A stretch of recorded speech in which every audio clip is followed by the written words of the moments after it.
안녕하십니까. 성남동북교회 성도 여러분, 한 주간 평안하셨는지요? 주님의 은혜가 우리 각 가정에 함께하기를 소망합니다. 특별히 우리의 생각과 마음이 주님께 연락되는 거룩한 시간이 되기를 기도하면서 말씀을 시작하도록 하겠습니다. 오늘은 누가복음 15장에 나와 있는 잃어버림 바 된 영혼 세 가지 유형에 대해서 함께 이야기하고 생각해 보는 시간을 가져보도록 하겠습니다. 특별히 우리 교회 그 기본교리 28에 보면 이 누가복음 15장에 나와 있는 잃어버림 바 된 영혼 이 세 가지 유형이 우리가 구원해야 될 대상들의 대부분 포함된다라고 이야기를 하고 있죠.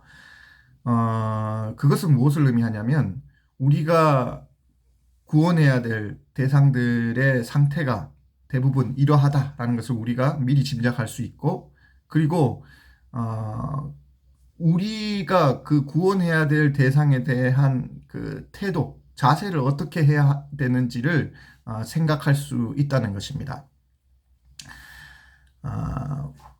우리 아들이 이제 밖에 나가서 뛰어놀다가 넘어져서 가끔씩 이게 무릎을 깨운다든가 할 때가 있어요. 그럴 때마다 제가 어떻게 하느냐, 빨간 약을 꺼내서 그 아이에게 발라주는 것이죠. 그러면 며칠이 지나면 그 상처 부위에 따까리가 생기고 그게 떨어지게 되고 그리고 낫게 됩니다. 우리 아이가 밖에 나가서 다쳐 들어오면 그 마음은 썩 좋지 않아요. 그러나 그것을 제가 아주 심각하게 생각하지는 않습니다. 왜냐하면 그 상처가 곧 아물 거니까요. 그런데 좀 극단적인 예를 한번 들어봅시다. 제가 만약에 그 말기 암에 걸렸다고 가정을 해봅시다. 제가 얼굴이 좀 사가 보이기는 하지만 그래도 젊은 목사인데 저 가정은 어떻게 하지? 뭐 이런 걱정을 하게 되겠죠. 왜 이런 걱정을 하는가? 죽을 수도 있기 때문이죠. 그리고 다시 볼 수 없을 확률이 커지기 때문입니다. 즉 진지하게 생각되고 그리고 심각하게 생각하게 된다는 것이죠. 우리들은 사실상 영적으로 죽어가는 영혼들을 접하고 있습니다. 그리고 혹은 우리가 죽어가는 영혼일 수도 있죠. 만약에 내 옆에 있는 사람이 죽게 될지도 모르는 환자라고 생각하면 좀 더 그 사람에 대해서 진지하게 심각하게 생각하게 되지 않겠습니까? 누가복음 15장의 잃은 양, 잃은 동전, 잃은 아들에 대해서 한번 오늘 생각을 해보도록 하겠는데요. 여기서 우리가 그 주목하고 바라보아야 될 이 동사가 있습니다. 그 동사가 뭐냐면 잃어버렸다라는 동사입니다. 제가 이 동사의 원래 의미가 무엇인지 좀 찾아보게 되었습니다. 그 원어죠. 찾아보니까 원래 의미는 멸망시키다, 죽이다 라는 의미를 가지고 있어요. 잃어버렸다라는 그 단어는 우리가 그냥 잃어버렸다라고 이야기를 하면 단순하게 뭐 찾으면 되지라고 이렇게 안일하게 생각할 수 있어요. 그러나 그 잃어버림 바 되는 것은 누구를 죽이는 것이고 누구를 멸망시키는 것이다라고 생각했을 때 여러분 어떻습니까? 강도가 확 커지지 않습니까? 잃어버림 바 된 영혼이 죽은 것이나 다름없는 상태라면 우리는 심각하게 생각해 보아야 하는 것입니다. 사실 누가복음 15장에 잃은 것에 관한 비유는 죽은 자, 송장이 된 자를 다시 살리는 비유라는 것을 우리는 꼭 기억해야 할 필요가 있죠. 여러분 한번 생각을 해봅시다. 잃은 것이 있으면 그 잃은 것을 찾는 사람이 분명히 있습니다. 오늘 그 예화에 보면 잃은 양은 찾는 목자가 있고요. 잃은 동전은 찾는 여주인이 있습니다. 그리고 잃어버림 바 된 우리 아들, 그러니까 탕자죠. 탕자의 비유라고 하는데 그 탕자를 찾는 아버지가 있습니다. 이 찾는 사람은 누구를 예표합니까? 네, 맞습니다. 예수 그리스도죠. 그런데 또 한 발자국 더 나가서 보냄을 받은 그리스도인들, 즉 우리와 같은 사람을 예표한다고 실물교훈은 이야기하고 있습니다. 실물교훈 191페이지는 이렇게 이야기하고 있죠. 그리스도께서 구원하신 모든 사람들은 그분의 이름으로 잃어버린 자를 구원하기 위하여 일하도록 부름을 받은 것이다. 이스라엘 나라에서는 이 일을 등한히 했다. 오늘날 소위 그리스도를 따른다고 공언하는 자들도 이 일을 등한히 하고 있지 않는가? 독자들이여, 그대들은 방황하는 자들 중 몇 명이나 찾아서 우리에게 돌아오게 하는가? 제가 이 글을 읽고 좀 마음이 찔렸습니다. 너는 방황하는 자들 중 몇 명이나 찾고 있니? 라고 저에게 묻고 있는 것 같았습니다. 우리는 우리 주위에 송장이 되어 죽어가고 있는 영혼이 있음을 꼭 기억해야 할 것입니다. 실제로 성경 누가복음 15장 24절 오늘의 본문 말씀을 보면 내 아들은 죽었다가 다시 살아났으며 내가 잃었다가 다시 얻었노라 라고 이야기하고 있습니다. 잃어버린 영혼을 찾는 것은 여러분 다시 살리는 일임을 우리가 꼭 기억해야 할 것입니다. 적어도 오늘 설교를 듣고 있는 우리 성도님들은 사람을 살리는 일에 함께 동참하기를 주님의 이름으로 축원합니다. 15장은 누구를 대상으로 예수님이 말씀하신 내용입니까? 먼저 우리가 그 자리에 있었던 사람들을 한번 살펴보도록 하겠습니다. 성경 말씀을 보면 모든 세리와 죄인들이 말씀을 들으러 가까이 나왔다라고 적혀 있고 바리새인과 서기관들이 원망하여 가로되 이 사람이 죄인을 영접하고 음식을 같이 먹는다 하더라. 그러니까 이제 두 분류가 있죠. 세리와 죄인 그리고 함께 밥을 먹고 있는 예수님을 보면서 바리새인과 서기관들이 따지죠. 그래서 따지는 유대인 지도자들입니다.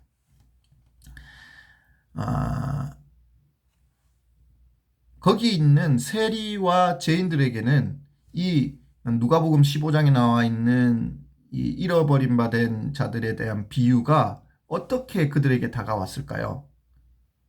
네, 위로의 메시지가 되지 않았나라고 생각됩니다. 누군가가 자신들을 찾고 있다는 것입니다. 우리를 찾고 계시는 예수 그리스도. 그들에게는 얼마나 희망과 용기와 위로의 메시지가 되었을까요? 그런데 반대로 그 유대 지도자들에게는 이 메시지는 경고의 메시지가 되었을 것이죠. 니들이 비난하는 대상들, 니들이 관심을 가지지 않는 대상들이 니들이 찾아야 할 대상이야 라고 예수님께서는 이야기를 하고 계신다는 것입니다. 오늘날 이 말씀이 우리에게 주어졌다는 것은 분명 오늘 또 두 분류의 사람이 존재할 수 있다는 것입니다. 오늘 나에게 주어진 메시지는 어떠한지요? 내가 유대 지도자들에게 해당되는지 혹은 세리와 죄인들에 해당되는지 스스로 한번 판단해 보시기 바랍니다. 먼저 잃어버린 양에 대한 비유를 한번 살펴보도록 하겠습니다. 이 잃어버림 받은 양의 특징은 자신이 잃어버림 받은 것을 알아요. 그러나 스스로 돌아오지는 못합니다. 다시 한번 말씀드리겠습니다. 잃어버린 양은 스스로 자신이 잃어버림 받은 것을 압니다. 그러나 스스로 돌아갈 수 있는 힘이 없다는 것이죠. 잃어버림 받은 한 마리 어린 양은 항상 이런 생각을 합니다. 예수님께서 내 죄를 사하여 주실까? 나는 이대로 괜찮을까? 항상 자기를 공격하죠. 그리고 자존감이 확 떨어지는 그런 사람들입니다. 세리와 죄인들이 그랬어요. 이대로 괜찮겠습니까? 주님, 저는 죄인입니다. 라고 하는 사람들이죠. 사회적으로, 내면적으로 정말 핸디캡을 가진 자들이 자신들이 이대로 괜찮을까라는 생각을 계속 가지는 것입니다. 자기 상태를 보면 절대 구원을 받을 수 없지요. 그러나 예수님은 이들을 찾아간다는 것입니다. 사실 이런 용어는 목자에 의하여 발견되지 않으면 죽게 될 수밖에 없는 영혼입니다. 제가 젊은 시절 그 금연 교육을 위해서 이렇게 쫓아다니면서 그 니코틴을 축출해 가지고 실험용지에다가 이렇게 놔 가지고 몇 분이 지나면 그 실험용지가 죽게 되는데 그것을 좀 도와주는 일을 했었습니다. 근데 이게 니코틴이 얼마나 나쁘다는 것을 우리가 확인시키기 위해서 그 담배를 분리해 가지고 그걸 물에 섞어 가지고 거기에 있는 물을 이렇게 축출해 가지고 쥐에다가 이렇게 놓습니다. 그러면 쥐가 한 3분 정도 되면 죽어요. 벌벌벌벌 떨면서. 근데 좀 늦게 죽게 되는 건 한 5, 6분 걸리기도 합니다. 근데 지금 생각해 보면 정말 그 니코틴 축출물 때문에 이 쥐가 죽었을까 하는 의문을 가지게 됩니다. 왜냐하면 이제 실험하는 이 방법의 과정이 니코틴을 축출하는 게 좀 과학적이지 않거든요. 그러면 이 쥐가 왜 죽었느냐? 제가 생각해 보면 이 차가운 바늘이 그 쥐를 찌를 때 그 쥐가 극도의 스트레스를 받은 것 같아요. 그러면서 그 극도의 스트레스에 의해서 이 실험용 생쥐가 죽었다라는 생각이 듭니다. 궁지에 내몰린 이 쥐, 이 궁지에 내몰린 쥐와 같은 영혼이 이 세상에는 많이 있을 것입니다. 차가운 바늘이 살짝 그들의 몸을 찌르면 이런 영혼들은 그냥 죽을 수밖에 없는 것이죠. 예수님은 이런 영혼을 시급하게 찾는 것입니다. 우리는 예수님의 제자로서 이런 영혼을 찾아가고 있습니까? 눈을 감고 내 주위에 이런 사람이 있는지 한번 생각해 보시기 바랍니다. 그럼 어떻습니까? 한번 눈을 감아 보세요. 네, 분명히 있을 것입니다. 예수님이 목자로 상징된 것처럼 여러분은 목자의 길을 걷는 사람입니다. 그래서 우리는 우리의 영혼을, 죽어가는 영혼을 잘 알고 있다는 것입니다.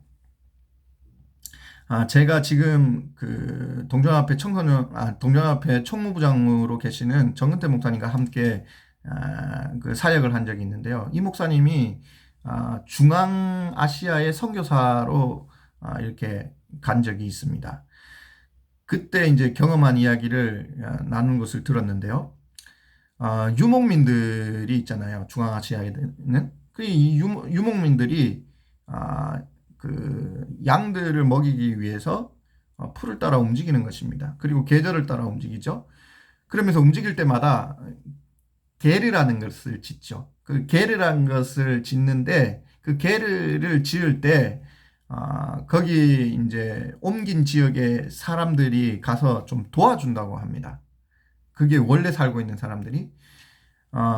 그런데 하루는 그것을 도와주는 사람이 이 유목민들이 왔어요. 근데 자기가 바빠서 못 가게 돼서 아는 사람을 보냈다는 것입니다. 그래서 그 아는 사람이 갔는데 그 유목하는 사람이 뭐 아는 체도 안 하고 그냥 같이 일하고 뭐 이러면서 거의 뭐 게르도 짓고 이제 헤어질 때가 됐다는 거예요. 그래서 이 도와주러 간 사람이 좀 궁금해가지고 당신은 내가 저를 처음 보는 사람인데 뭐 좀 이렇게 반기기도 하고 좀 그래야 되지 않냐고 이렇게 이야기를 하니까 이 사람이 이렇게 이야기를 하더라는 것입니다. 아니, 이렇게 양들은 얼굴이 다른데 여기 계시는 분들은 다 얼굴이 똑같은 것 같아요. 라고 이야기를 했다는 것이죠.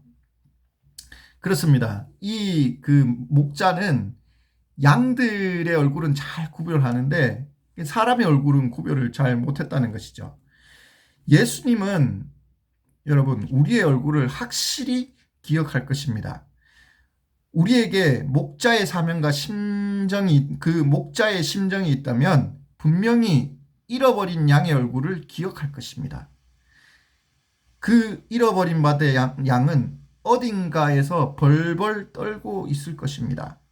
그 양은 혼자 벌벌 떨면서 나 괜찮을까 하고 그렇게 두려움에 쌓여 있는지 모르겠습니다. 그 양은 어쩌면 살짝 찔리면 죽어버릴지 몰라요. 우리 주위에 잃어버린 바 된 그 영혼의 얼굴이 떠오르지 않습니까? 오늘 전화라도 한번 해봤으면 좋겠습니다. 잠시 잊고 있었던 잃어버린 한 마리의 양이 있다면 여러분이 가장 그 얼굴을 잘 기억하실 거라고 생각됩니다. 그리고 그 영혼은 급히 찾아가야 될 영혼이라는 것을 꼭 기억하시기 바랍니다.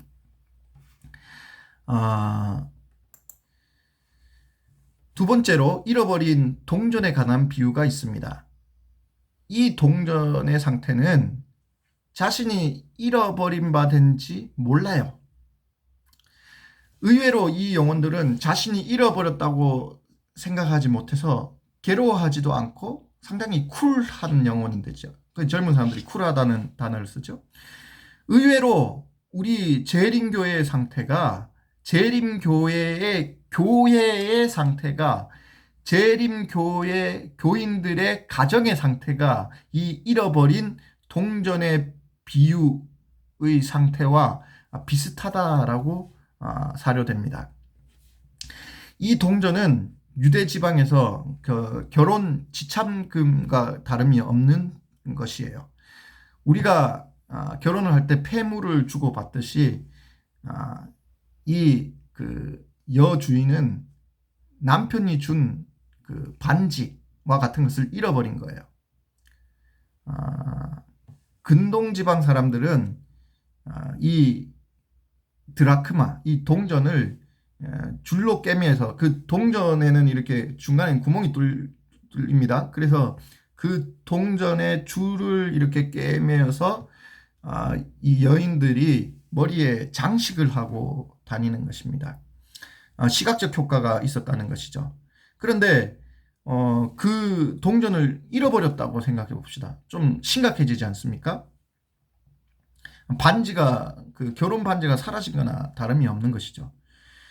성경에는 동전 10개라고 이야기를 하는데 그 10개 중에 1개가 사라졌을 때 이 여인의 마음이 얼마나 조마조마하고 걱정이 되었을까요? 심지어는 오늘날의 그 여인들은 이 장식된 이 돈을 밤에 잘 때도 같이 이렇게 같이 하고 잔다고 합니다. 왜냐하면 이게 장신구니까요. 이 동전은 잘 보존했다가 그 대대로 물려주는 습관이 있었다고 합니다. 이 대대로 물려주는 습관, 이게 상당히 중요한 것이죠. 그리고 가정이 어려울 때 이 동전을 비로소 사용했다고 합니다. 그래서 동전을 잃은 것은 남편에게는 수치고 그리고 그 자신에게도 부끄러운 일이죠. 그래서 이 여인은 열심히 찾아야만 하는 것입니다. 그런데 이 드라크마는 집안에서 잃어버린 것이죠. 이 집안에서 잃어버렸다는 것이 중요한 포인트입니다.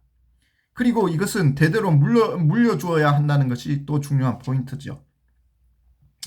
요즘처럼 그 근동 지방의 그 집은 전기가 들어오는 것도 아니고 또 창이 넓게 나 있는 것도 아닙니다. 그리고 그 집은 신발을 신고 들어가기 때문에 그 바닥은 먼지가 쌓이는 것이죠. 그래서 등불을 켜야지만 찾을 수 있는 것입니다. 자신의 집에서 등불을 켜고 그 잃어버린 동전, 즉 드라크마를 찾는 것입니다. 여러분, 성경에서 등불은 무엇을 상징하죠? 네, 맞습니다. 하나님의 말씀이죠. 우리는 하나님의 말씀을 항상 켜야 하는 것입니다. 우리는 우리의 가정에서 항상 등불을 켜야 할 의무가 있다는 것이죠. 그래서 우리가 아침에 함께 가족들과 예배를 드리고 또 개인적으로 집에서 성경을 보고 이런 것들은 상당히 중요한 일입니다. 왜냐하면 그런 것들이 등불을 밝히는 일이기 때문입니다. 며칠 전 그 대학원 발표 때문에 재림교회 출석 그 청년 출석생 추이를 제가 좀 살펴보게 되었습니다. 그 추이를 살펴보니까 계속해서 어떻게 됩니까? 줄어들고 있는 것이죠. 여러분, 이것이 정상적인 추이입니까? 절대로 정상적이지 않습니다. 왜냐하면 재림교회의 가정에서 자녀를 생산하고 그 자녀가 자라고 그 자녀가 다시 재림교인을 양산하고 이렇게 했을 때는 재림교회 청년은 자연적으로라도 성장할 수밖에 없는 거죠. 늘어날 수밖에 없는 것입니다. 근데 이 추이는 너무나 비정상적이에요. 왜냐하면 재림교회 가정의 청년들이 그냥 떠난다는 것이죠. 여러분, 폭발 공식이라는 것을 들어보셨습니까? 제자 훈련을 할 때 꼭 가르치는 것이죠. 하루에 1000명을 인도하는 한 사람이 있다라고 이제 가정을 해봅시다. 그리고 1년에 1명을 전도하고 2년째에는 그 2명이 1명씩 전도하고 3년째에는 그 4명이 1명씩 전도한다고 하는 그 그룹이 있다라고 봅시다. 그러면 어느 쪽이 더 빨리 전도를 할까요?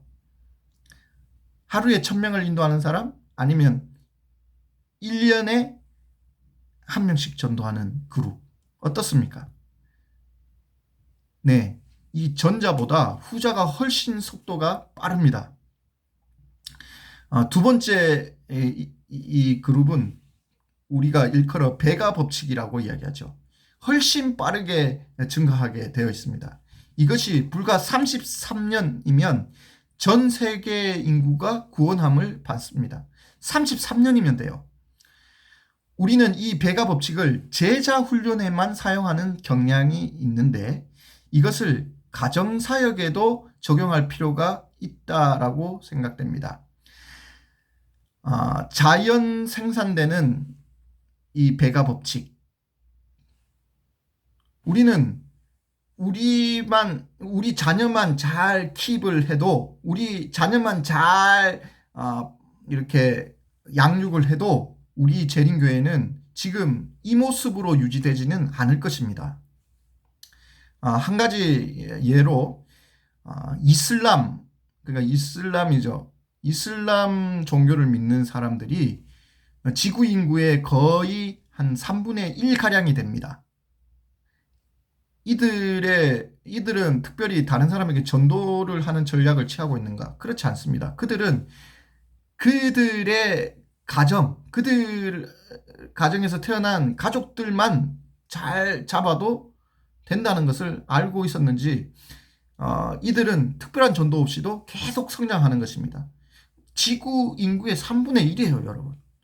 이슬람은. 그들이 여러분 댁에 와가지고 전도하는 거 본 적 있습니까? 여러분, 이 말은 곧 집에서 우리가 집 등불만 잘 밝혔다면 재림교회 안에 어떤 일이 벌어졌을지 충분히 생각해 볼 수 있는 일이죠. 의외로 우리는 우리 집안에서 잃어버린 가치 있는 영혼들이 많이 있는데 잘 찾지를 않아요. 그래서 드라크마를 찾는 여인과 같이 우리도 찾아야 하는 것입니다. 엘렌 하이스는 이렇게 이야기하고 있습니다. 외방 선교지에서 일하고 싶어하는 아버지와 어머니들이 있다. 저희 자녀들은 구주와 그의 사랑을 알지 못하고 있는데도 부모들은 가정 밖에서 그리스도인의 사업에 적극적인 사람들이 매우 많다. 많은 부모들이 저희 자녀들을 그리스도께로 인도하는 일을 목사나 안식일 학교 교사에게 맡겨버린다. 그러나 그렇게 함으로 그들은 하나님께서 주신 그 귀한 책임을 등한히 한다. 저희 자녀를 그리스도인이 되게 하기 위하여 교육하고 훈련하는 일은 부모가 하나님께 드릴 수 있는 최고의 봉사이다. 은전을 잃어버린 여인은 그것을 발견할 때까지 찾았다. 이와 같이 부모들도 사랑과 믿음과 기도로서 저희 가정을 위하여 일해야 할 것이다.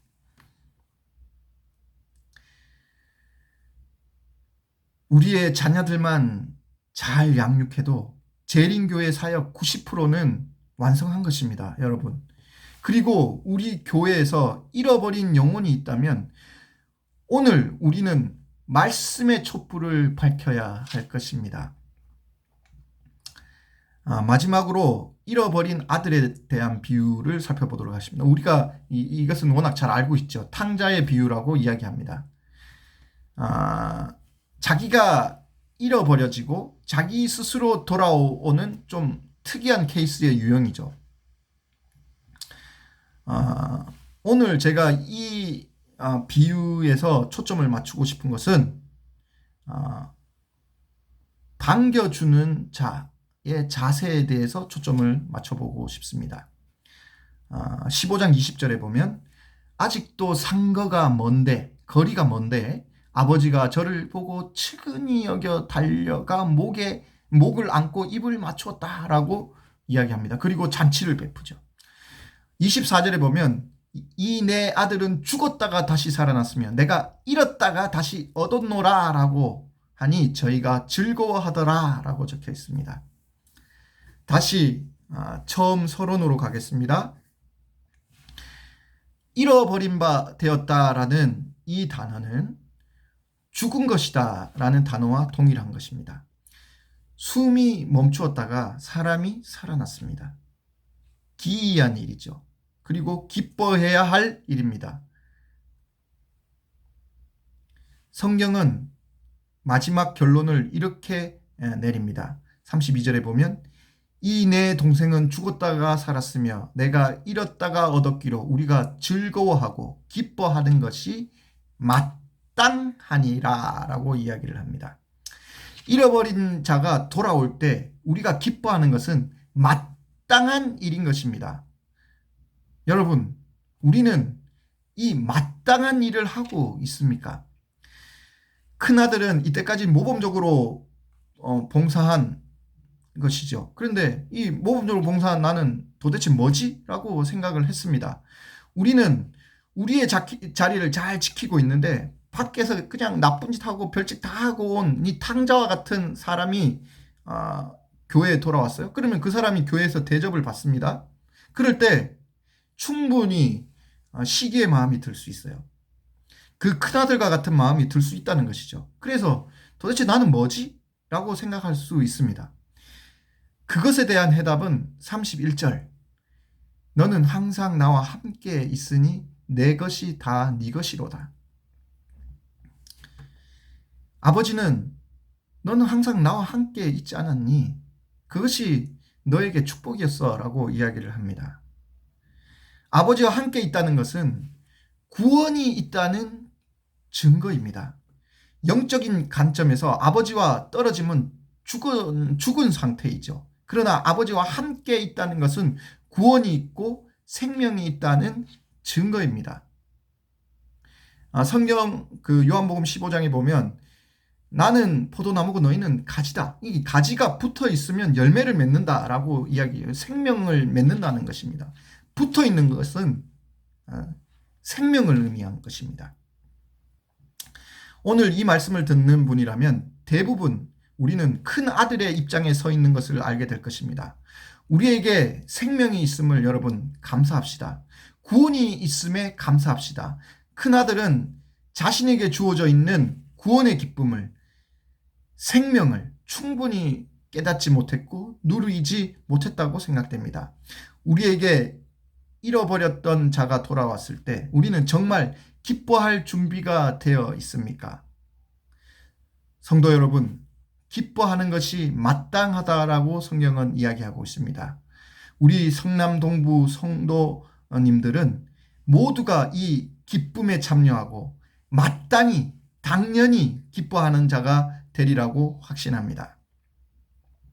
오늘 세 가지 비유는 공통점이 있습니다. 찾았을 때 기뻐한다는 것, 그리고 기다리고 있고 찾는 자가 존재한다는 것입니다. 예수님은 잃어버린 자를, 죽어버린 자를, 죽어가고 있는 자를 찾고 계십니다. 그리고 기다리고 계십니다. 이 사랑의 예수님과 오늘 함께 하기를 원합니다. 그분의 생명 안에 있기를 원합니다. 죽었다가 살았으며 내가 잃었다가 얻었기로 우리가 즐거워하고 기뻐하는 것이 마땅하다 하니라. 마땅한 일이 우리 교회 안에 이루어지기를 기도하면서 말씀을 줄이도록 하겠습니다. 감사합니다.